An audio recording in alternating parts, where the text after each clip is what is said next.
Salam sejahtera Malaysia. Denyut nadi suara rakyat bergema di channel ini.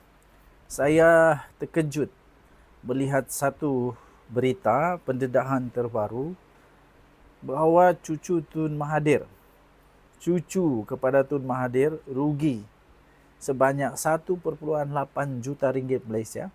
Kerana apa? Wow, banyaknya duit cucu Tun Mahathir, banyaknya harta cucu Tun Mahathir sehingga rugi 1,8 juta.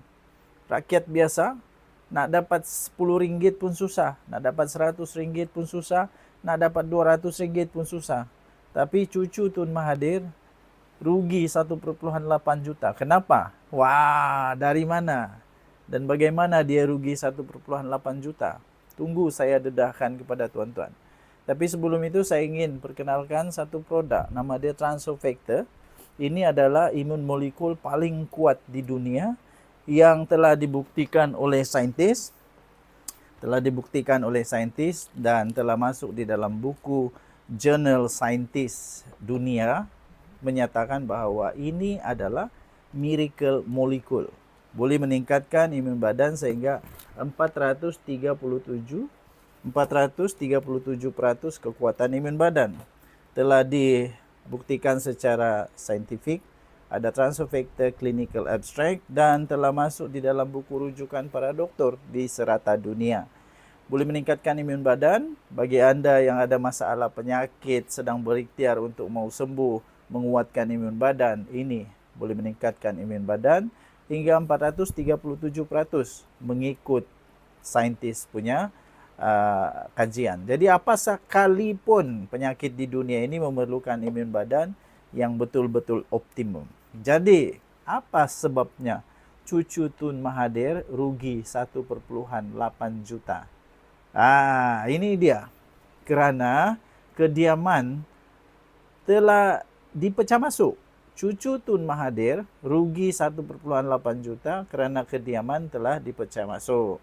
Petaling Jaya, polis mengesahkan sebuah kediaman milik cucu kepada bekas Perdana Menteri Tun Dr. Mahathir Mohamad di Bukit Ledang di Damansara dekat sini telah dipecah masuk kemarin, iaitu pada 24 Julai. Yang ini berita 25 Julai. Rupa-rupanya sehari sebelum himpunan turun Anwar, rupanya kediaman cucu Tun Mahathir telah dipecah masuk dan rugi 1,8 juta. Rugi 1,8 juta, banyaknya harta. Pemangku Ketua Polis Kuala Lumpur, Datuk Mohamed Yusof Jan berkata, kerugian diakibatkan kejadian itu dianggarkan bernilai 1,8 juta. Membabitkan kehilangan barang kemas di bilik mangsa. Barang kemas ya, 1,8 juta. Bagaimanapun katanya setakat ini suspek masih belum dikenal pasti. Siasatan lanjut berhubung dengan kejadian itu sedang dijalankan termasuk meneliti rakaman televisyen litar tertutup CCTV di kediaman terbabit, katanya ketika dihubungi oleh media. Difahamkan kejadian tersebut berlaku kira-kira pukul 3 petang dan disedari oleh pembantu rumah yang kemudian telah menghubungi mangsa dan memberitahu bahawa pintu pagar di bahagian belakang rumah dipotong dan biliknya dimasuki pencuri. Kita doakan semoga polis Diraja Malaysia dapat menyiasat kes ini dengan terbaik dan kita harap-harap pelaku kepada perbuatan yang tak baik ini dapat ditangkap, ya, supaya kerugian 1,8 juta ini tidak berulang lagi, apatah lagi kepada cucu bekas Perdana Menteri. Kesian juga kan. Wah, saya pujilah. Ini cukup kaya.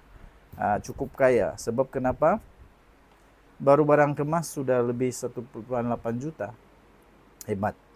Okey, so tahniah diucapkan kepada polis Diraja Malaysia yang dapat menjalankan tugas dengan baik. Kita jumpa lagi dan kita harap semoga cucu Tun M dapat bersabar, dapat tenang dan Tun Mahathir pun dapat tenang, ya, supaya pihak polis dapat menjalankan siasatan terbaik. Denyut nadi suara rakyat bergema di channel ini. Tinggalkan komen anda. Kita jumpa lagi. Bye bye.